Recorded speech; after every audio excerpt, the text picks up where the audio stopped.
All school staff need some basic knowledge about diabetes. Diabetes is a chronic disease that affects adults and children. It cannot be cured, but it can be managed. Diabetes management is 24/7. You have to time and balance your meals, exercise, insulin, or other diabetes medications, and monitor blood glucose levels.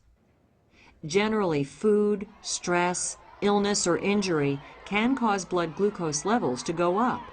Insulin and other diabetes medications and physical activity make blood glucose levels go down. Glucose, also known as sugar, gives us energy. Glucose comes from food, especially carbohydrates. It's carried from the blood into cells in the body by a hormone called insulin. People with type 1 diabetes don't make insulin, while people with type 2 diabetes don't make enough insulin, and/or the insulin does not work properly. With type 1 diabetes, which used to be called juvenile diabetes, the immune system is involved. For some reason, the body destroys cells in the pancreas that make insulin. This type of diabetes is called type 1 diabetes, and it is when there is no insulin being produced by the pancreas. It's the most common type in children and adolescents. The treatment for type 1 diabetes is maintaining blood glucose levels with a balance of food, physical activity, and insulin. In type 2 diabetes, the pancreas doesn't produce enough insulin, or the insulin being produced isn't helping glucose enter the cells.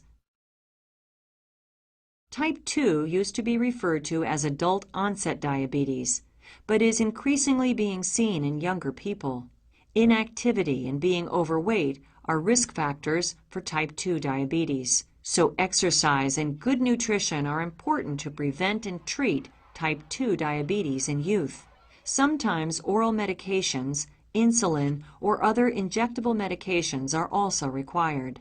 But whether it's type 1 or type 2 diabetes, the problem is the same. The body's own insulin isn't doing what it needs to do to move glucose from the blood to the cells where it can be used as energy. Not enough insulin means there's too much glucose in the blood because it isn't getting from the blood into the cells in the body.